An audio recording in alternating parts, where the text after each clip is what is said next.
आत्मा जब भी प्रेरणा देता है हृदय में देता है।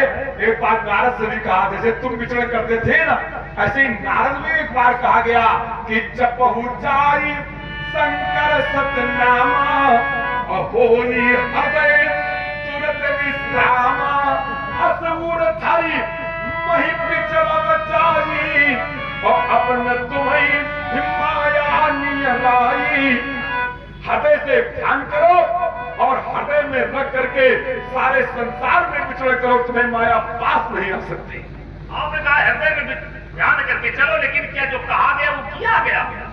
भाई नारद जी से कहा गया, जब पहुंचाई शंकर शतनामा और हुई है तुरंत हृदय। लेकिन नारद जी क्या कह रहे थे? मेरे पाप शीघ्र कैसे मिटे? शीघ्र मेरे पाप शीघ्र कैसे मिटे? और मैं शीघ्र मिटना चाहता हूं। ये आपने लंबी गाथा कर दी है। सतनाम जब जाए शंकर सतनामा, सहस्रार्चन घरो जाकर जाओ, बहुत देर लगेगी, तो क्या किया जाए? लेकिन क्या नारद जी ने स्वीकार किया? ना, नारद जी ने क्या किया? सत्य लोक नारद चले करत राम गुणगान। कहा गया था जब जाए शंकर सतनामा, लेकिन नहीं हृदय में हृदय विचरण जाई, हृदय में रखकर के विचरण करो जाकर के। लेकिन ना, हृदय में विचरण करके नहीं, वो क्या कर रहे थे? सत्य लोक नारद चले, राम जी का गुणानुवाद करते हुए चले। कहा गया था शंकर का सतनाम जाप करो, लेकिन शंकर का सतनाम जाप नहीं किया, राम का नाम जाप किया। तो नहीं करना चाहिए। आखिर मोह किसको नहीं होता? मोह होता, एक बार गुरु जी को मोह हो गया, गुरु जी को मोह हो गया, कैसे भगवान है। और जब गुरु जी को मोह हो गया तो सबसे पहले ब्रह्मा जी के पास गए। ब्रह्मा जी ने कहा कि इसकी औषधि मैं नहीं जानता हूं, शंकर जी के पास चले जाओ। उस समय आपके गुरुदेव जा रहे थे कुबेर के घर में, जात रहे कुबेर प्रिय, मार्ग में मिल गए, मिले गरुड़ मार्ग मोही गमन भाव समझावो ओही तो ही। तो जिस समय गुरु जी मिले तो गुरु जी से कहा कि आप जाओ, तो जाओ, कहां जाओ? फिर भेजा एक स्थान पर, भेज एक जगह चले जाओ, मैं भेज रहा हूं वहां पर। कहां होई सब और संशय भंगा, और जब बहु काल करिए शत संगा। एक स्थान पर चले जाओ, नीलगिरि पर्वत पर, गिरि सुमेरु उत्तर दिश दूरी, नील शैल सुंदर एक धूरी, वहां चले जाओ। भेज दिया और वहां गए तो क्या संदेह दूर हो गया? वो बहुत अच्छी जगह लाकर के मैंने खड़ा किया। चाहता हूं थोड़ा चिंतन इस पर भी अपनी। आप हमारा चिंतन चाहते हैं? जी जी जी। काकभूषुंड के आप आश्रम में प्रवेश कर गए। आप काकभूषुंड के आश्रम में जाइए और जाकर के देखिए तो वहां पर 4 प्रकार के वृक्ष लगे। एक आम का वृक्ष, एक पाकर का वृक्ष, एक पीपल का वृक्ष और एक वही बरगद का वृक्ष। और इन चारों वृक्षों में प्रातः काल से लेकर के सायंकाल तक नियमबद्ध साधना होती है। कैसी होती? अरे पट तरु कहा हरि कथा प्रसन्ना, वही सुनी अनेको विहंगा। कथा सुनने के लिए आते हैं और कथा रामचरितमानस ये हृदय में रखी गई, इसलिए हृदय की बात सुन रहे हैं। पीपल के वृक्ष के नीचे क्या करते हैं जानते हो? अरे पीपल तरु तर ध्यान जो धरही, तो चाप चक्र पाकर तरु करही। चाप और यज्ञ ये पाकर के नीचे होते हैं, ध्यान पीपल के नीचे होता है।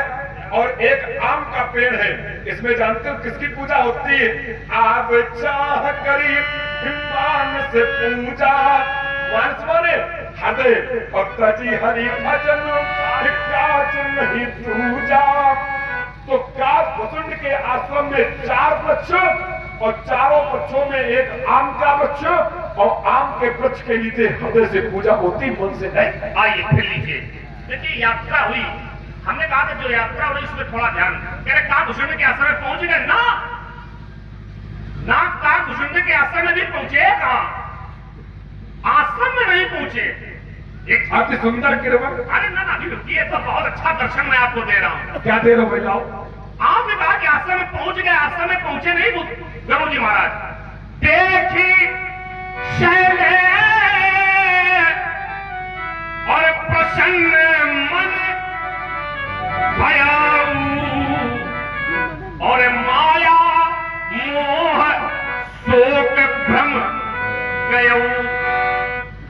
आचार्य कहते देख शैल कितनी दूर से, योजन एक प्रजंत, एक योजन, एक योजन माने 4 कोस, 4 कोस दूरी से शैल को देखकर, पर्वत को देख करके जब माया मोह शोक भ्रम ये सब चला गया था, तो पर्वत पर जाने की जरूरत क्या थी? एक शब्द भाई, वहां जाने क्या जीवन का पहुंच गए और वहां 4 वृक्ष हैं।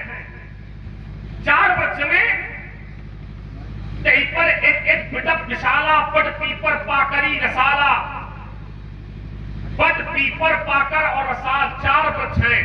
4 वृक्षों के नीचे, आम के नीचे मानस की पूजा, बरगद के नीचे कथा होती है, पीपल के नीचे ध्यान होता है, पाकर के नीचे यज्ञ होता है। लेकिन आज तक एक बात हमें समझ में नहीं आ पा रही है। बड़ा चिंतन करते करते थक गए, बड़े महात्मा मिले, बड़ा सत्संग हुआ, लेकिन एक शब्द वहीं पर आपने जो पढ़ दिया उसका मैं ध्यान चला गया कि लिखा क्या है, क्या चीज? पट तरु कहा हरि और एक कथा प्रसंगा और सादर आ वही सकल विहंगा।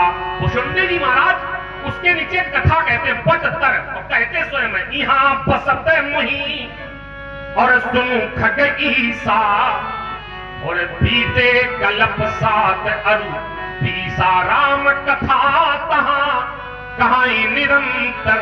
निरंतर माने लगातार, लगातार। वो कहते हैं यहां रहते रहते मुझे 27 का व्यतीत हो गया, 28वां चल रहा है और बीत गए। राम कथा का कहानी निरंतर, निरंतर माने लगातार। और दूसरी ओर कह देते जब जब राम मनुज तनु धरही और भगति हेतु लीला नर करही जन्म महोत्सव देखो जाई तो बरस 5 दहन हम लुभाई। कहते हैं यहाँ राम कथा निरंतर माने लगातार, और जब जब परमात्मा का अवतार होता तो मैं अयोध्या चला जाता हूँ, 5 वर्षों तक रहता हूँ। तो इसका अर्थ क्या, वो कथा बंद हो जाती है या तो कथा विराम होती है कि कोई दूसरा कहता है? महाराज जी जी जी। एक बार एक संत से हमने यही पूछा था। एक वेद व्यास हुए हैं, बहुत बड़े संत, और वेद व्यास परमात्मा की विशाखा सखी के रूप में उनके धाम में निरंतर सेवा करते हैं और कथा भक्तों को संसार में सुनाते हैं। तो हमने पूछा महाराज ये कैसे संभव है कि एक स्वरूप से वो कथा कहते रहते हैं संसार में और दूसरे स्वरूप से भगवान की सेवा में लगे रहते हैं? तब उन्होंने कहा वो सिद्ध पुरुष थे। बाद में तो कर उन्होंने लिख दिया, लेकिन पहले बड़े सहज भाव से कह दिए कहा इस समय तुम क्या देख रहे हो? तो वो कुछ बैठे थे और बैठे हुए कुछ गिनती कर रहे थे किसी वस्तु विशेष की। तो हमने कहा आप गिनती कर रहे हो? कहा तुम्हें लगता है कि गिनती कर रहे हैं? इस समय हम गिरिराज की तलहटी में, गिरिराज की तलहटी में बलदाऊ जी के साथ गोचारण कर रहे, गैया चरा। इतना कह करके फिर वो सचेत हुए और कहा कि ऐसा हमें नहीं है, लेकिन कुछ सिद्ध महापुरुष होते हैं जो एक ही स्वरूप में रह करके अनेक स्वरूपों को धारण करके विभिन्न कार्य करते रहते हैं। तो ठीक उसी प्रकार से काकभूषण जी सिद्ध स्वरूप है, एक रूप से कथा कहते रहते हैं और दूसरे रूप से जा करके लड़काई जहां जा फिरूं ताता संग उड़ाऊं और जूठन गिरे अजिरमा सोई उठाई मैं खाऊं। लड़कन में भगवान जब जन्म लेते हैं तो बाल्यावस्था में मैं वहां जाता हूँ और जाकर के उन्हीं के साथ उड़ता रहता हूँ, फिर खेलता रहता हूँ। परमात्मा भोजन करते हैं, जहां जहां जूठन गिरती है उसको उठा उठा करके मैं खाता रहता हूँ। लड़का ये चाहता फिरो। चलिए कुमार आइए, ये बड़ा अच्छा एक बहुत अच्छा दर्शन आपने दिया।